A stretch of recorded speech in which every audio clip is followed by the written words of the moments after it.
welcome to the Manifesto. My name is James Minaj and I'm joined tonight by Nick Tovey. Say hi, Nick.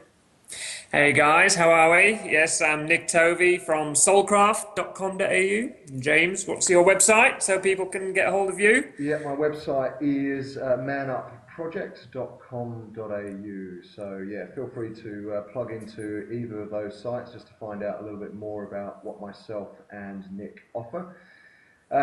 It's been a little while. We've had a little break from the manifesto. Some things have kind of come up and taken over from us being able to put out one on a fortnightly basis. So we apologise for that. But we're here now tonight, and tonight's topic is one that's been brewing for us for a little while, I think, and I think it really gives context to everything that myself and Nick offer in our companies and through our purpose. And it's around the evolving nature of manhood, which is a tagline for the manifesto as well. So tonight we'll really dig into the different stages of masculinity and what it has been to be a man through the different stages of humanity. So we'll be looking at some stage development models, and we'll also be looking at some caricatures of the masculine and how they've actually grown through those different stages. But we'll also take a look at some different times that we've lived through as well, things like the industrial age, the informational age, and what came before those as well, and have a look at how the genders have actually interacted through those different stages that we've gone through, and we'll also look at the different roles and actually, maybe why women weren't in the workforce when the industrial age hit, and other such topics like so. So, is there anything else, Nick, that you'd like to sort of give tonight's talk a context and a meaning before we dive in?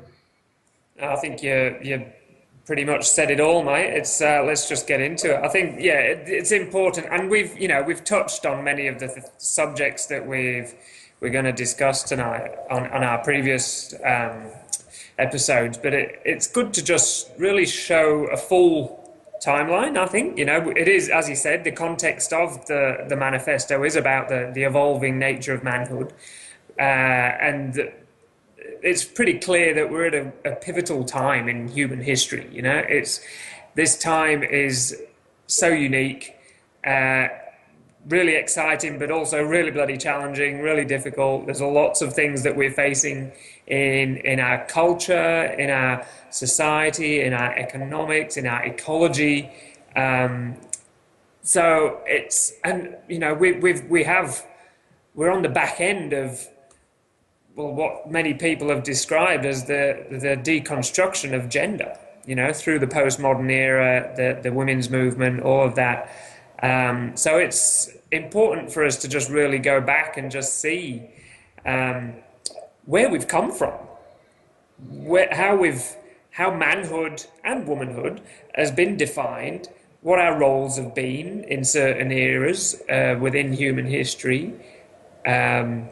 And then to take that and see where we're actually going to go, or have some idea of where we're going and what we feel as people, dedicated and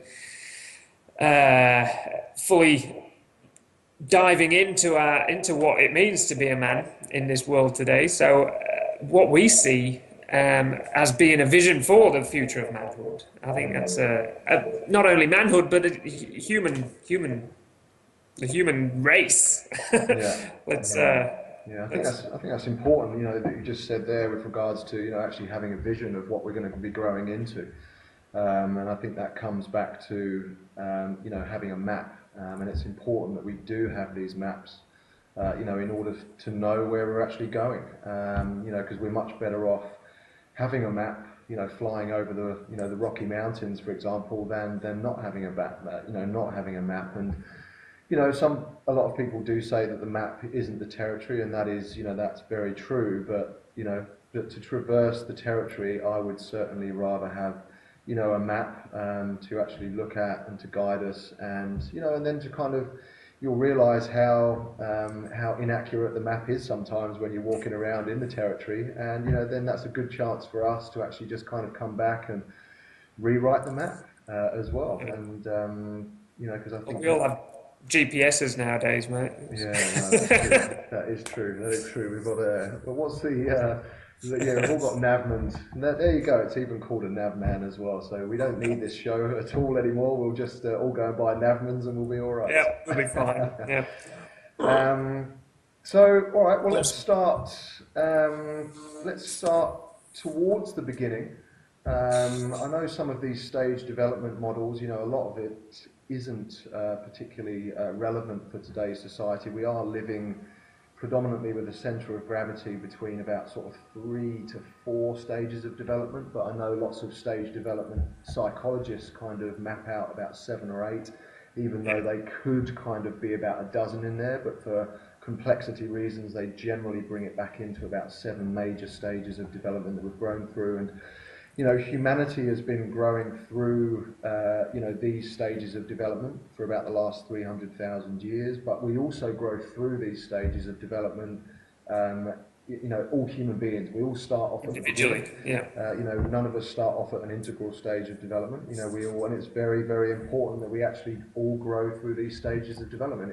It's what makes us a whole integrated person by the time we reach, more integral stages of development. And we can certainly see pathology in people that don't do that. People that skip a stage or that, have shadow around a certain stage, and they'll get to these, sort of higher altitudes in a sense.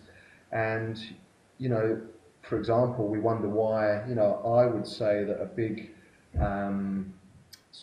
observation of mine is that when men reach a postmodern stage of development, for example, they very often become quite impotent in their ability to be able to ground financial abundance or, make their purpose stick, for example, because they haven't grounded, or taken with them, certain very important traits from other stages of development. So that's kind of given you a little bit of an overview of the stages that we're going to be looking at as well this evening. So I know that we were speaking just before we came on air, Nick, and you wanted to start off at, I believe, the tribal stage of development. So, do you want to kick us off there? Yeah, I think. It's really, as you say. I mean, the maps are good. It is important, I think, to see where we've come from, and just to see, but also to hold it fairly loosely. And obviously, lots of people, lots of academics have studied these developmental models quite in depthly. They haven't just come up with a map without doing any work around it. So there is definite science behind it. But yeah, just when you look at, we're talking about gender. We're talking about the roles of gender. Because ultimately that's what we're dealing with the manifesto is what does manhood mean to us. But to look at the roles of man in the past, of course, when you go back to an archaic hunter-gatherer stage of development, when you go back 100,000 years or so,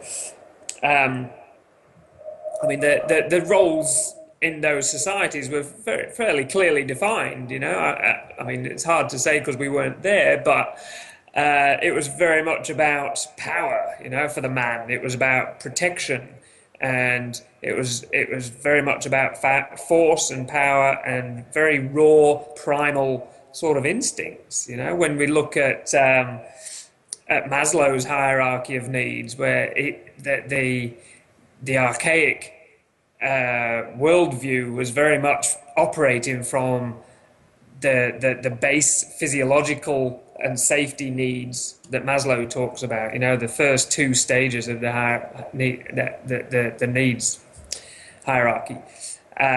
Just looking about, is my tribe safe? Are they sheltered? Have we got food? Not a great deal more to it, It wasn't until a bit later on when we started moving into the horticultural age, where societies were they weren't totally and utterly dependent on their environment. They were able to work with the environment a little more and grow their vegetables and keep a small amount of livestock and build houses and the society started to become a little bit more structured. The culture started to become a bit more structured, and the roles became a little bit more defined and more structured, and a little bit more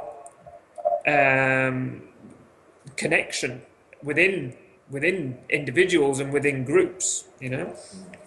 So there was much more emphasis on the physical abilities and the physical roles of the man and of the woman. When you've got a woman who,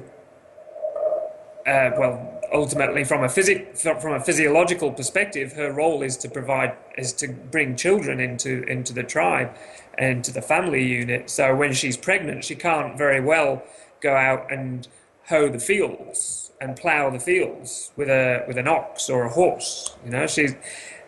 The likelihood of her miscarrying that baby is quite high if she's engaging in strong, heavy work. So, of course, her role was more directed towards the more household duties and the gathering of berries and things like that wasn't so hardy on the body.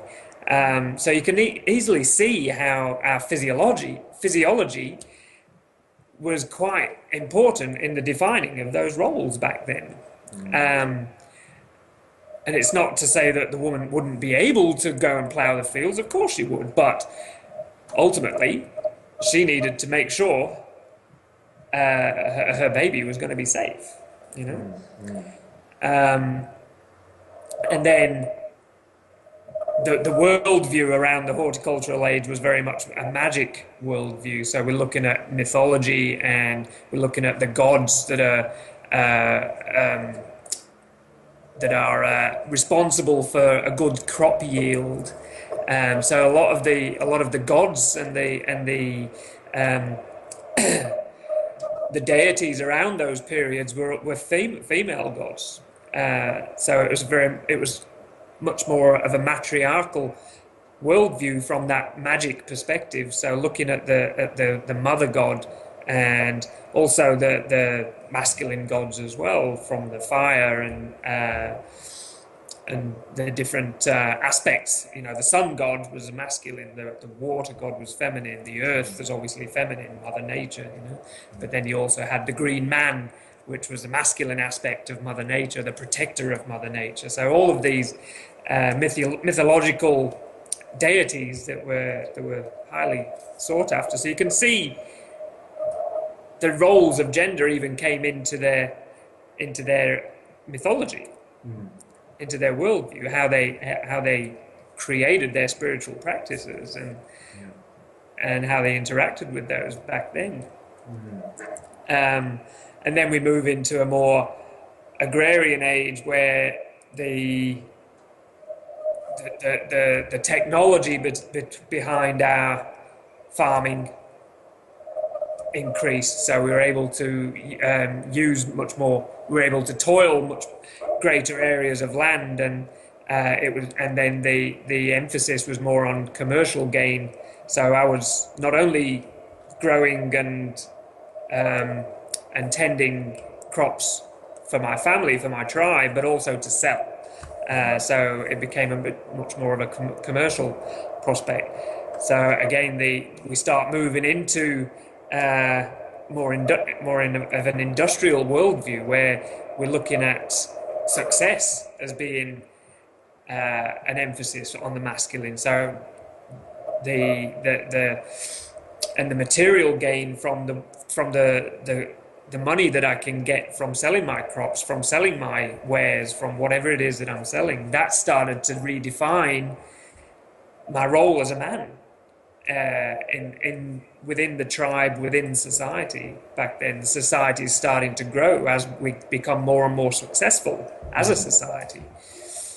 And of course, tribal warfare was becoming greater and greater and greater, where the tribes become bigger, so the wars became bigger, and the gain between that was fought over was obviously a bigger bounty where we started to spread into different areas of the world and take over different areas of the world. And of course, the soldier aspect comes into it, and it's the man's role and right to become a soldier, and what he perceives as being a warrior, where he can go and fight for king and country and put himself on the line to protect and serve what he perceives as being something greater than himself, which is his tribe ultimately, his country and his king, or his queen. And then we move into the industrial area in the 18th century in England. It's where it all started, and where machinery started to come into play. Machinery started to do the jobs that the stronger men used to. So, in order to make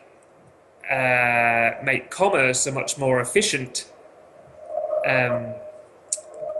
machine, essentially.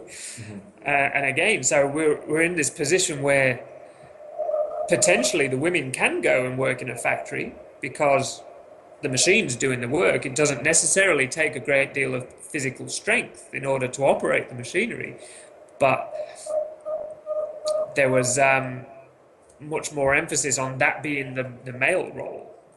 So it was the men to go who are expected to sacrifice themselves to provide and to protect, and to go out and earn the money. Keep again the onus being on protect and provide.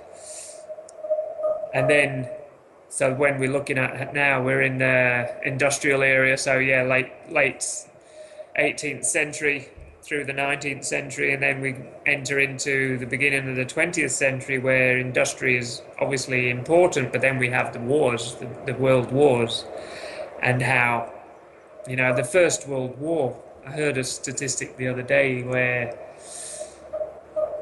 1 in 5 men didn't return.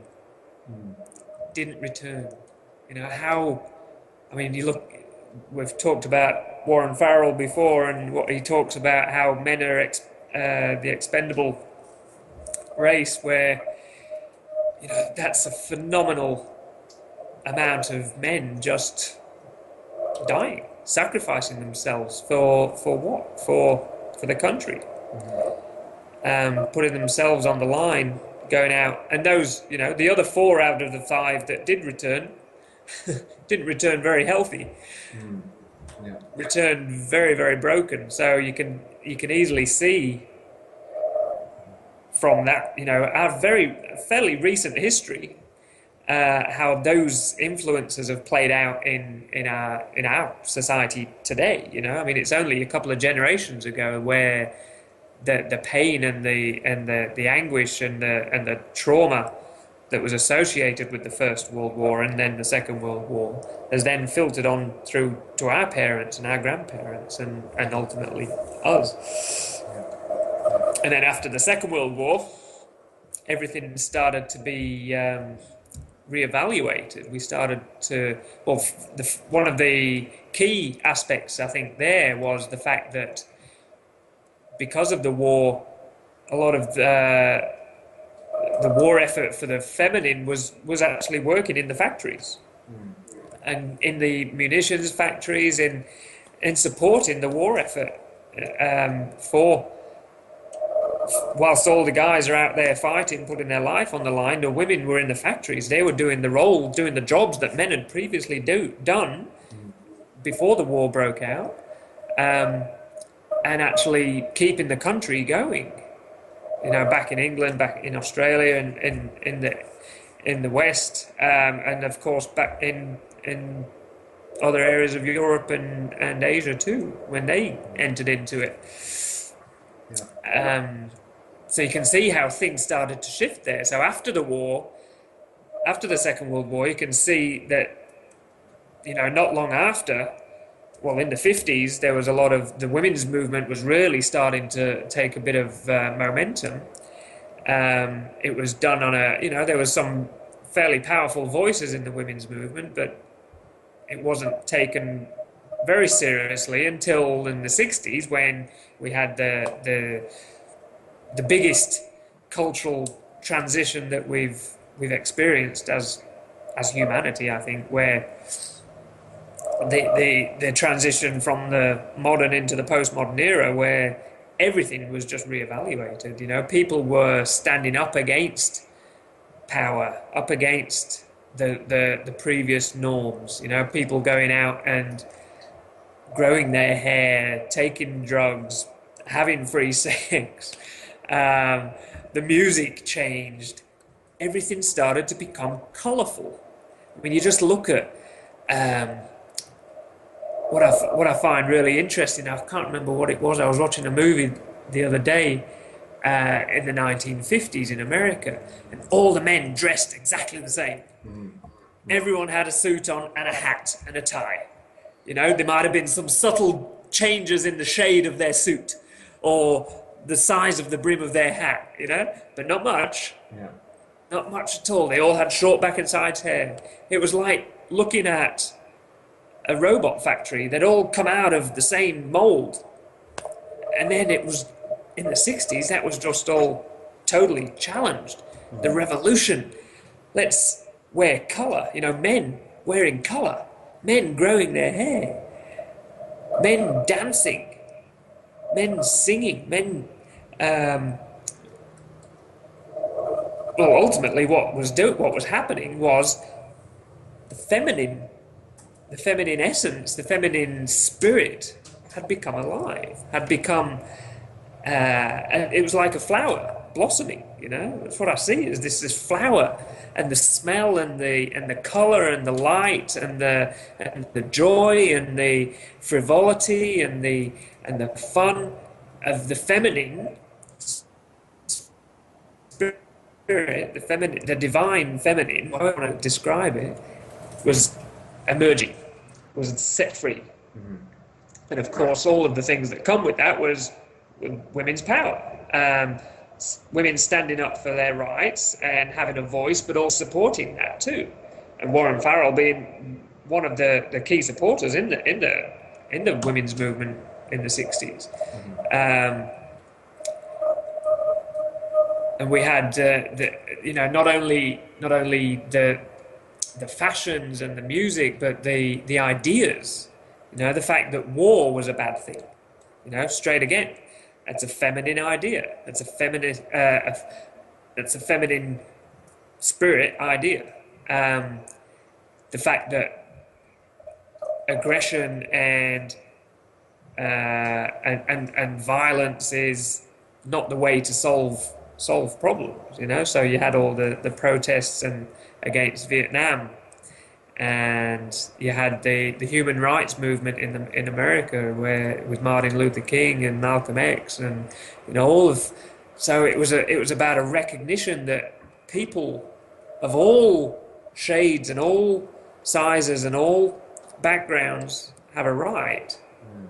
So it's like the mother was coming out, the mother who was the mother to all her children, regardless of shape, size, color, creed, sexuality, loved them all equally. So the mother was starting to have a voice.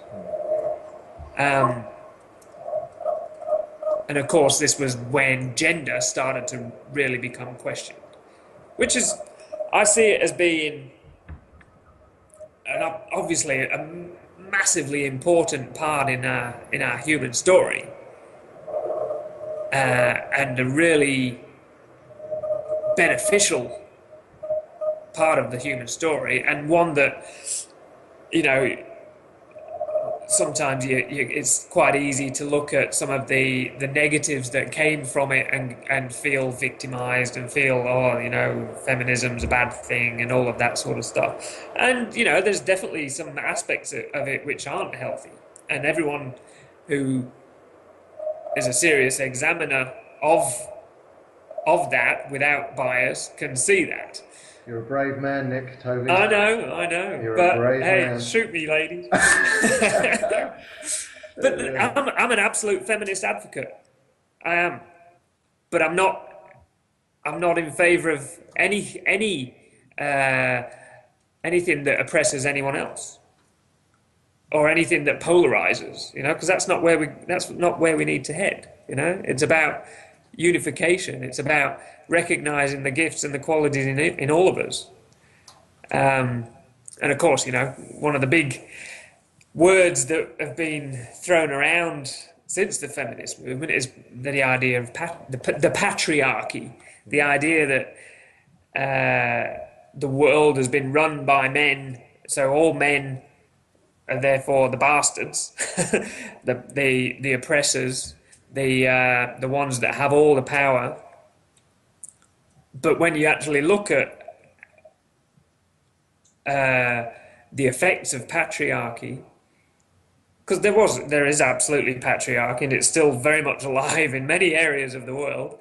But patriarchy isn't every man, because 99% of men have been just as victimized, if not more, by patriarchy as women.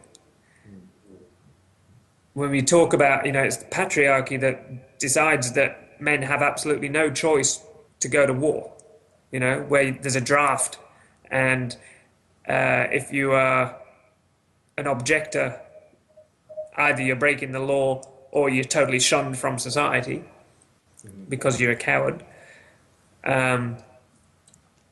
That's not power. That's not power for that man who's getting called up to go and die for someone else's argument. So the patriarchy is hugely oppressive, absolutely, but it's oppressive for men as well as women. And just because, and this is, one of the unfortunate downsides of, I'll give you a chance to speak in a minute, mate. I'm just on mute here. Obviously, one of the unfortunate downsides of the women's movement is the shame and the guilt that many men have felt around being a man, and which that's been a very loud trumpet that's been played by many a radical feminist organisation, and is still happening today. And is unfortunately a cause for a lot of male disempowerment, and that's where we find ourselves today. And that's why we have, 5 times more men committing suicide than women. That's why we have men dying 5 to 7 years younger than women. And this is why we have women divorcing their husbands, 80% of marriages being ended because a woman is dissatisfied with the marriage. Which is why all the amazing women that are totally self-empowered, totally self-actualized, not all of them, but a lot of them that I know, find it really, really difficult to find a bloke who can meet them at the same level, with the same level of self-actualization, because men have become disempowered. Yeah. And of course, be really, I really want to be very clear on this. I'm totally painting the world with broad brushstrokes. I'm totally generalizing, and of course, there's spectrums all over the place. But we need to paint a picture. We can't take every different example into account. Yeah, no, absolutely. And speak to me, James. I will. You were just having a feminine moment there, weren't you, Nick? You were off. You were off, and it was good. It was good to listen to, and I just wanted to, I guess, preface what I'm going to be saying now around the different stages, and I'll probably take a slightly different perspective or a different view on the stages of development. Looking at the interior and exterior of the individual, I think, because you looked a little bit more at the kind of cultural and the system, the system kind of perspective. But I think it's important as well to just look at these stages of development and actually it's a classic male move or a masculine move to transcend these stages but exclude the stage that came before it. So classically what men will do is they're very much about eros, which is all about reaching up and beyond their current constraints and breaking free of their current stage of development. But what men will classically do is that they'll classically exclude the stage that came before it. So what we often see at that postmodern stage that you were talking about, Nick, or the industrial or the technological age that you were talking about, is that we often see very, very fragmented men at that stage of development, that postmodern stage. But what women will do is women will actually transcend and include when they do transcend. They won't often try and break those barriers as often as men, but more integrated women will, because they possess both, eros and agape. Like agape is more that reaching down and embracing.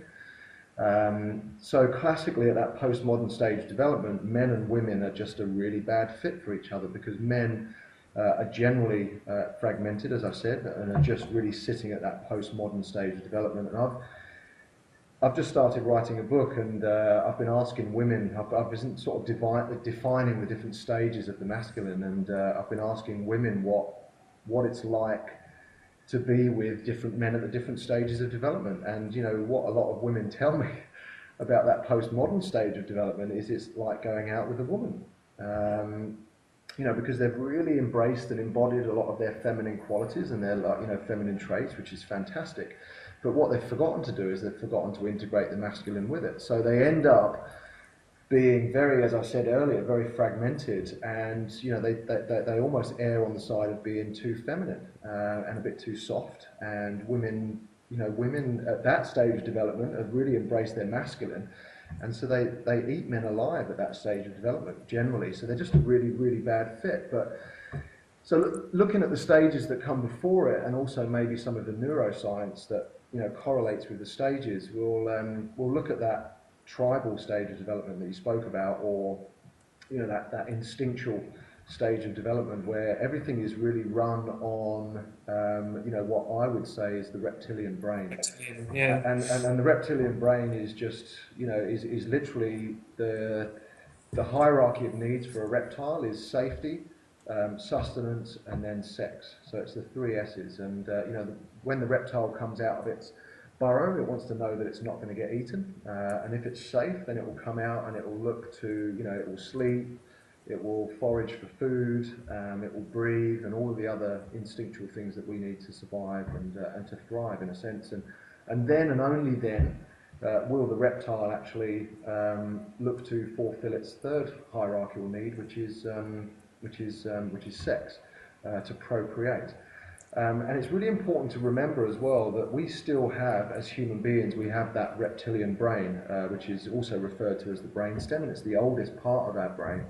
And it's really a good idea for us to keep those hierarchical needs very much in the forefront of our mind, because that part of ourself will get extremely stressed out if we start to get those hierarchical needs out of order and out of whack.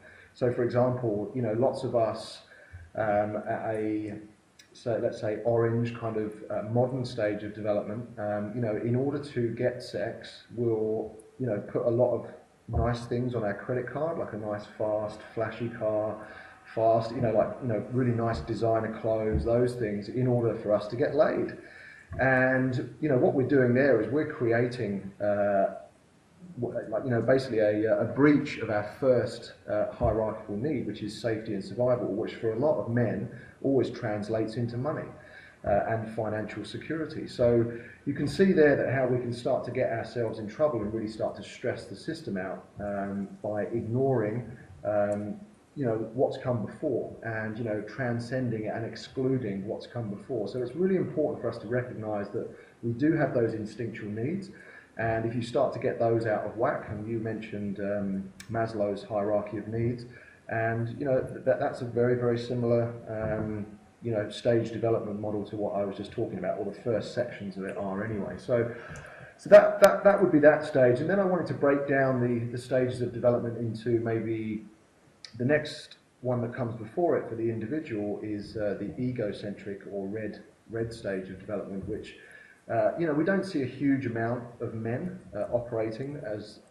from that center of gravity anymore in our culture and in our society. But if we do, then we can pick examples of things like gangster rap, street gangs, and also I guess drug dealers and those kinds of men is what you're looking at that stage of development. So it's not totally rare, but if you're actually looking at a center of gravity for where a man's kind of sitting, because you will experience kind of higher stages of development and low, and if we experience a stressful situation or event, then we can either eros reach up, or that stressful event will make us involved in a sense, and our stage development will go down. It's pretty rare that we stay at the same stage of development during a stressful situation.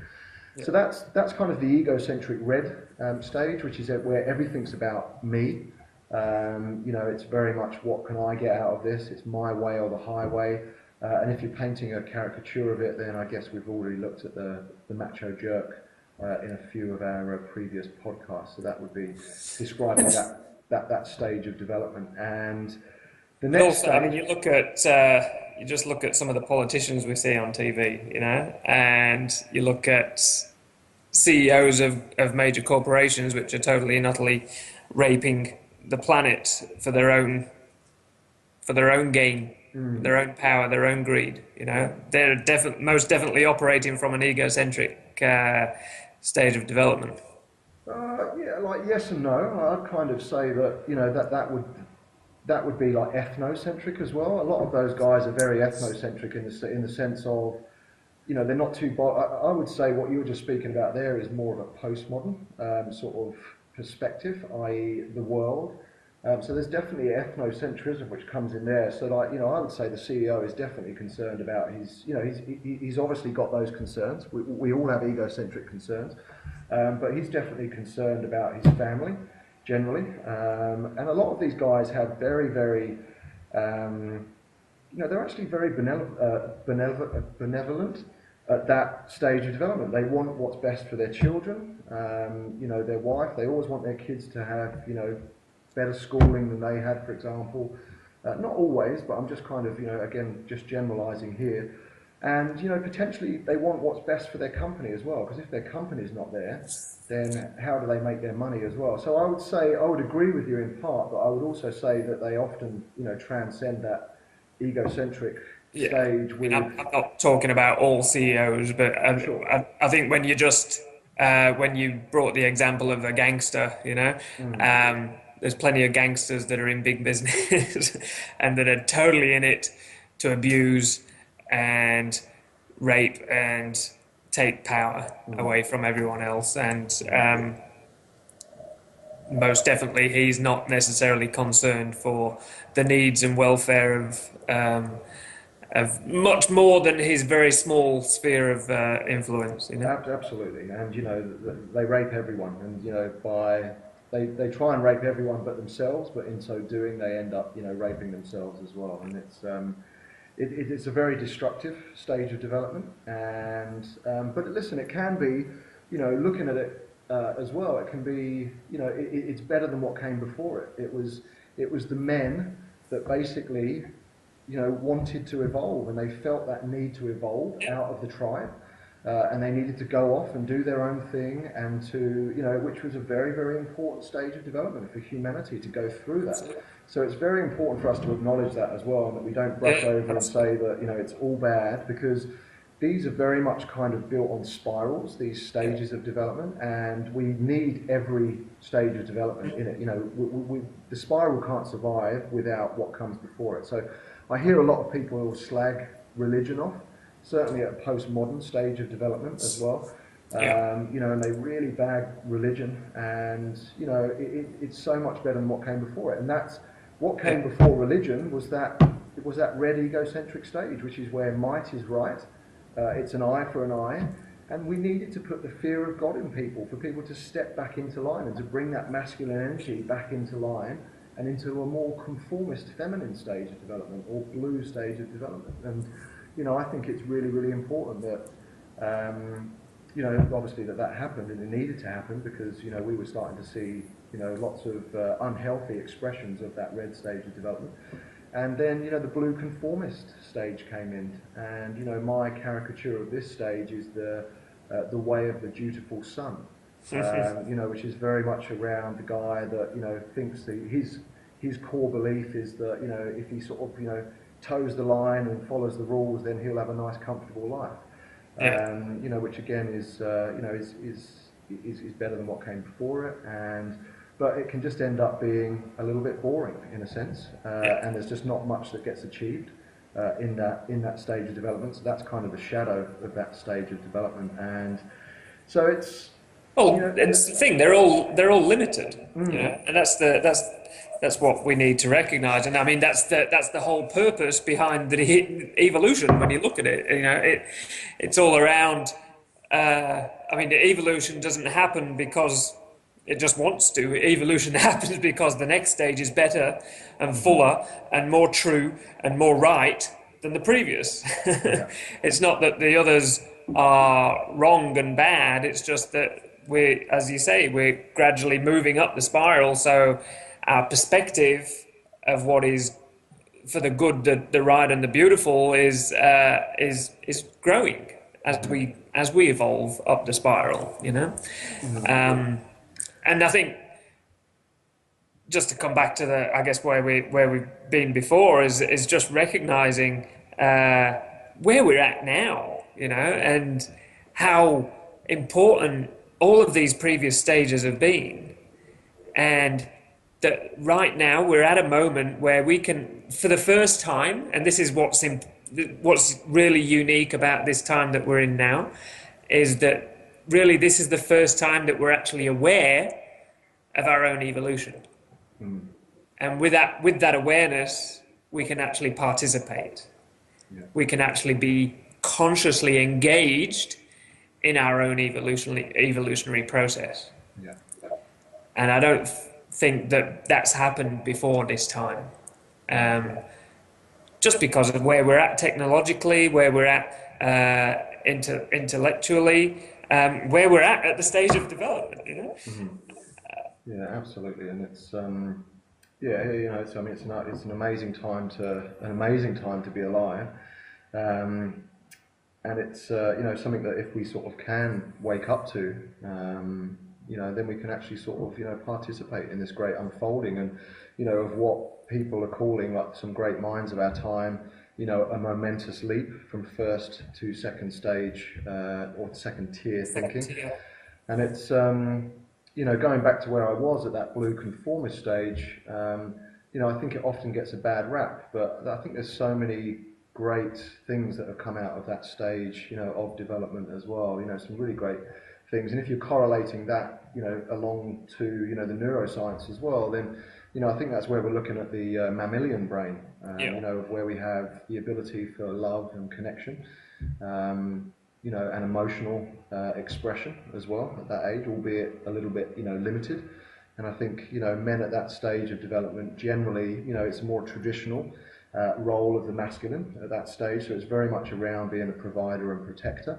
And the roles at that stage are very, very defined as well. And, I think all too often, and I am, knee deep in or neck deep in green, postmodern. And all too often we can look at these previous stages and really trip up in a sense and kind of, project our own shadows onto them and just kind of say, they're awful and they're controlling and religion's no good, and but actually if you sort of really dissect it and you look at it and just kind of go, yeah, wow, there've been some amazing things that have actually come out of those. I lost my train of thought. There was a specific thing that I was going to, that's what I was going to go into, but at that stage, in my book I've written down some notes about that's where chivalrous, or being chivalrous. Is that the way you say it? Chivalry. That was born out of that stage of development, and there's lots of other great things that we can take from there if we're actually going to be integrated, and sort of start to sort of reintegrate a lot of those great things that have come before us. And I'm not keen on the dueling aspect of chivalry, though. no, You know, that's true. With the chance of losing our life if someone insulted our if wife in someone the street, insults my wife, I'm not gonna go 10 paces with a gun. I don't know. yeah. So I think we'll jettison that part. And but as well, it's. I think, we can all too often say at that stage of development as well that, or maybe one that came before it is that, it's, with this gangster rap videos of where women are objectified and, it's all about sex, money, power. I think women at that stage of development are happy to be objectified. Why do you think they dress like that when they go out on a Friday night? Because they want to be objectified by men. And I think through postmodern eyes, it looks bloody horrendous. We're there just kind of going, no, we've got to teach her to, and potentially we have got to show her the way that, that she can be loved for more than her ass and more than her boobs.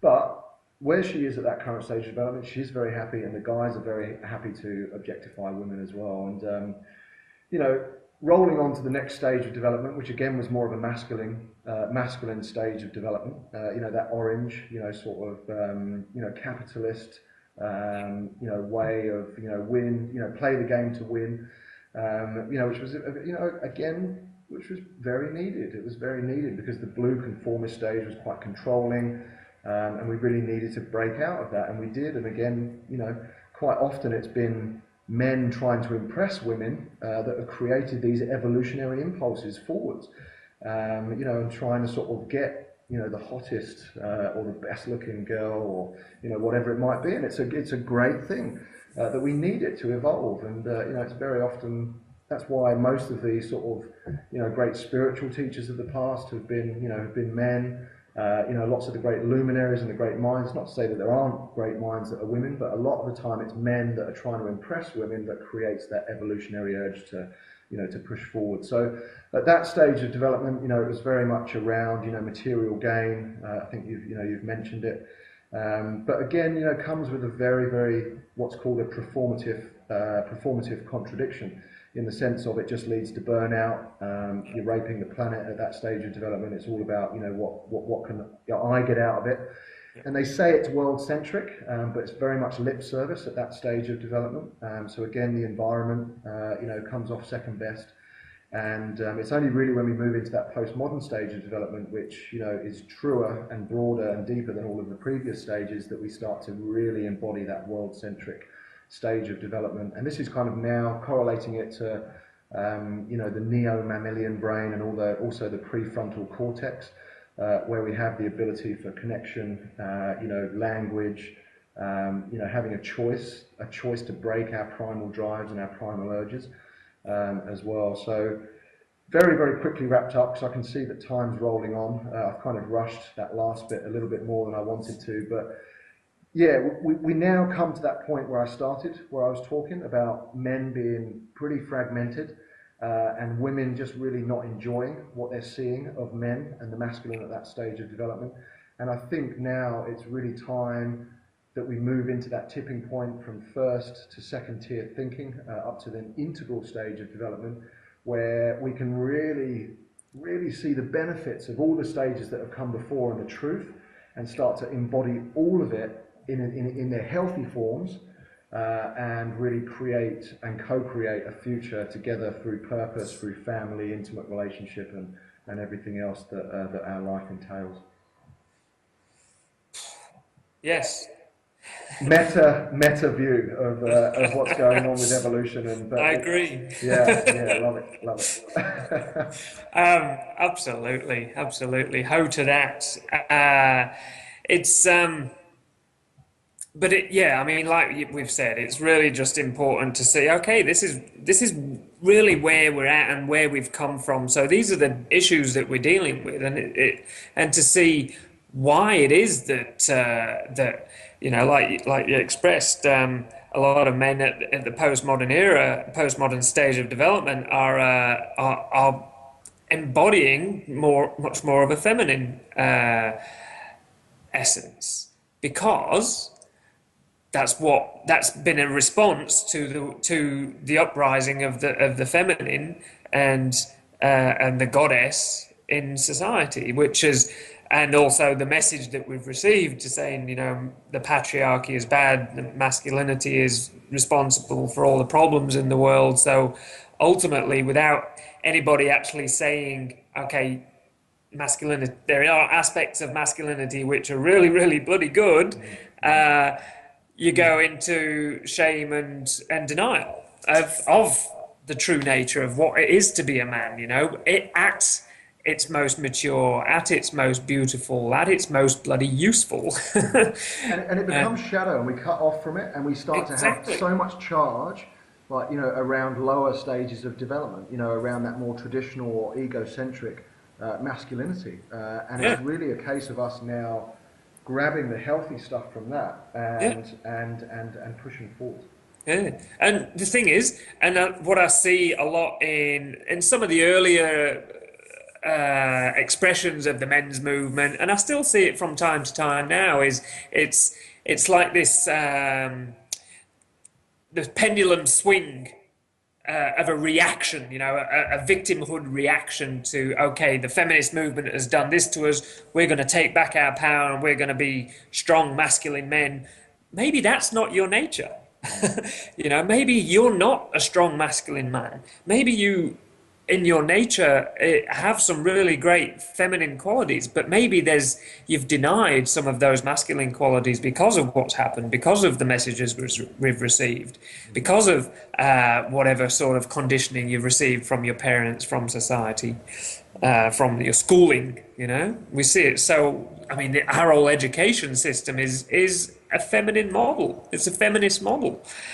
Which is why girls are outscoring boys in every subject, and why the dropout figures for boys is just skyrocketing at school, because they're not being educated in a way which is conducive to their way of learning. Anyway, that's a whole other subject. But it's really important for us to just see is, like, you know, okay, these are some areas where we haven't quite got it right. We just haven't quite got it right. So let's make some change. It's not about damning the changes that we've tried to make. It's about recognizing, okay, you know, maybe that didn't work quite as well. So, but what did work? And what didn't? What can we change? You know, what is it? And, you know, taking that on a societal basis, on, you know, our education system, for example, on our political system, which is obviously still, I mean, you look at the government that we've got today, highly patriarchal, got no idea.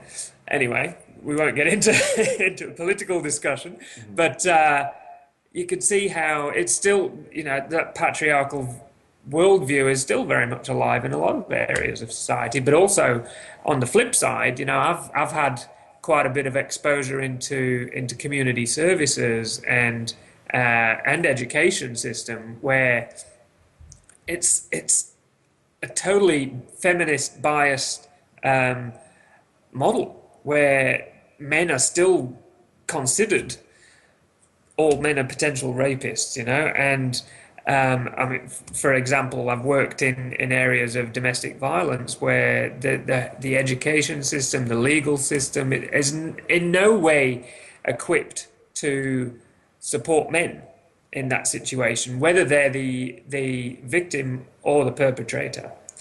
But when you can, you know, if a service denies the fact that the perpetrator, the male, let's say it's the male in this scenario, who's the domestically violent man, maybe there's a reason for that. Maybe there's something going on in him, and where he's unable to cope with his internal world, so therefore he lashes out externally, you know, on the people he loves, which is that's always the way it's going to get expressed. How about we rejiggle that a little bit and say, okay, let's look at these things holistically. Let's look at, you know, the ways in which the models of the past haven't quite got it all right. Let's take those lessons. Let's take those gifts. Let's look at the qualities and the skills and the positives as well as the negatives, and learn the lessons from the negatives and move forward. That's what evolution is about. And that's what we're talking about when it's about now we're actually consciously participating in that shift into the next stage of development, into what we call the integral stage, the evolutionary stage, where all of the previous stages are totally considered. They're all looked at.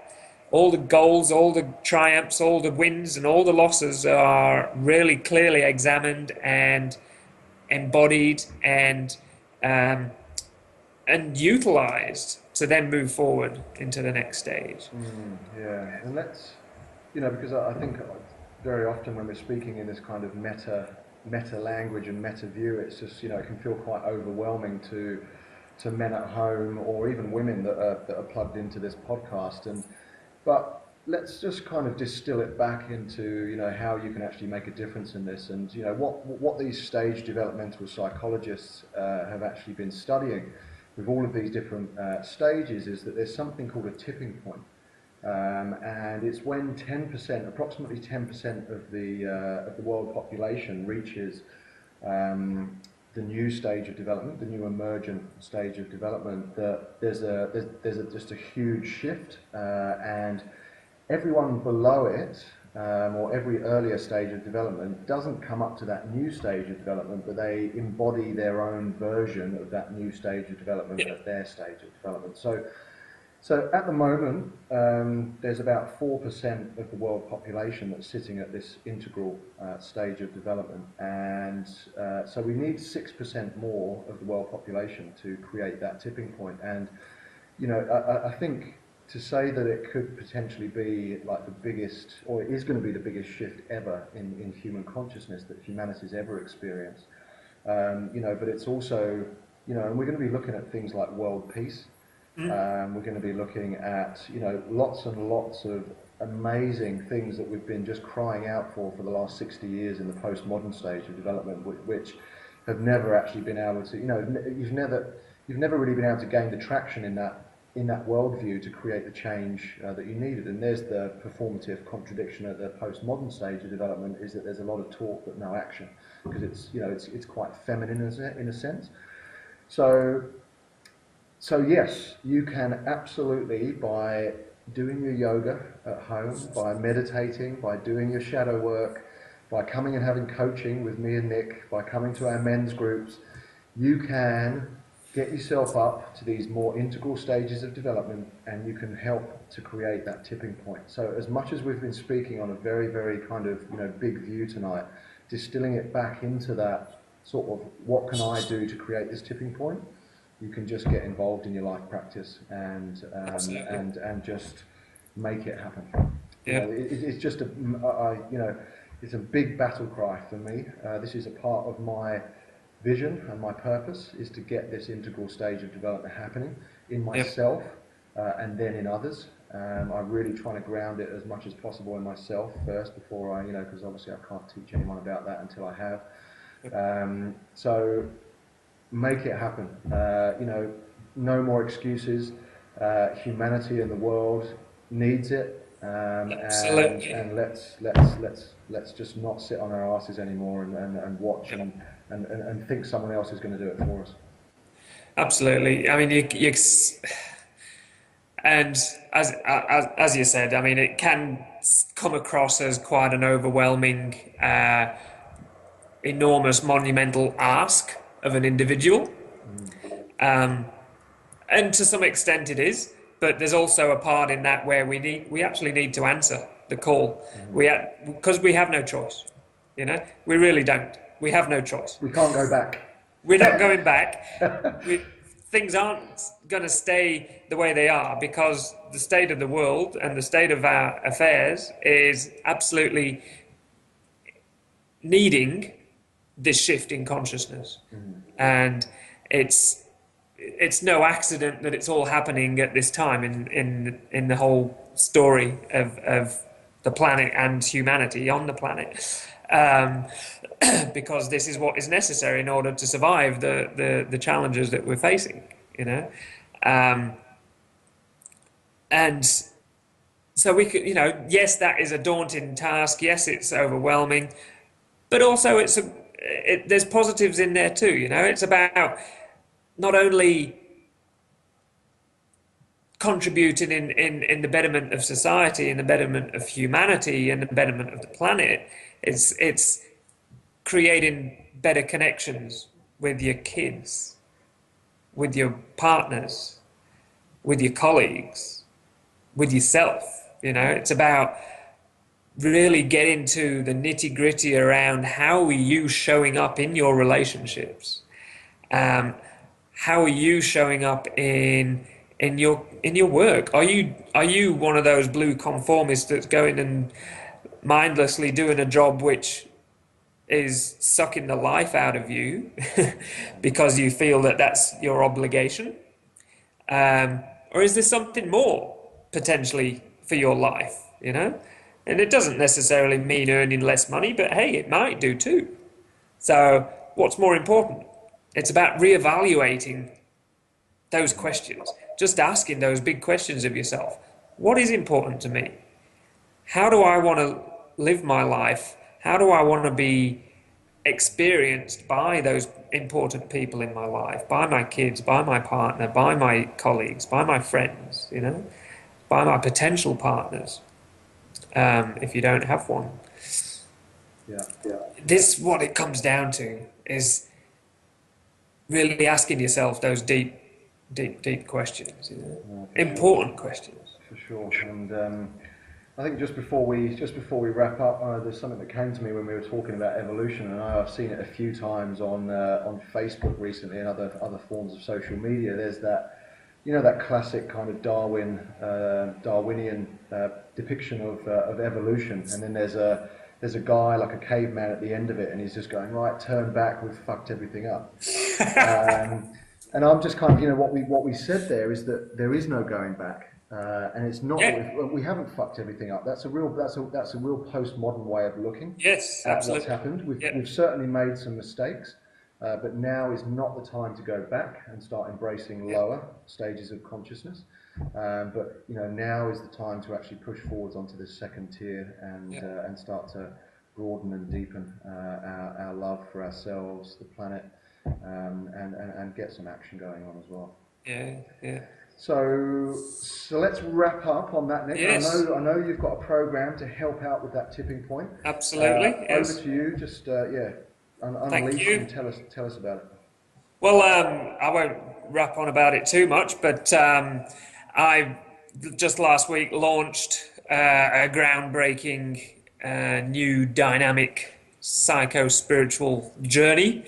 It's called The Revolutionary Man, funnily enough. And the R is in brackets. So it's a little bit of a play on words. But the difference between evolution and revolution is action. Evolution is passive. It's progressive change over a period of time. Revolution is action. Let's get into action. That's what we need, is conscious participation in the evolution of manhood. This is a man's program. It is about manhood. It is about then coming together and co-creating the future of humanity with our strong women, with our women leaders as well. So it builds on very much some of the things we've been talking about today, but building on the progressive spheres of influence from your relationship to yourself, relationship to other, and relationship to the world, and just examining different aspects of how you're showing up in those different spheres of your relationship. And that's done in a really safe and tight and supportive yet challenging container of a good brotherhood of men, all gathered with a common purpose. So for any more information, check out my website, soulcraft.com.au. There's a Mancraft tab, and underneath there you've got the Revolutionary Man training program. So go and check it out, and I look forward to hearing from you on that and starting the revolution with you. Sounds awesome, Nic. Sounds great. Yeah, I've started writing a book on men's I health. look forward to reading that, mate. An integrated approach to men's health in the 21st century, which is it's going to cover absolutely everything. I'm going to chuck the kitchen sink at it, as it were. I won't go into it in much more detail than that, other than I'm wrestling with the introduction at the moment, and I'm sure that's going to be a journey in and of itself, writing that book. And I just really hope it can be. It can really give some guys some traction in their life, and help to create this tipping point that we've been speaking about tonight. Awesome.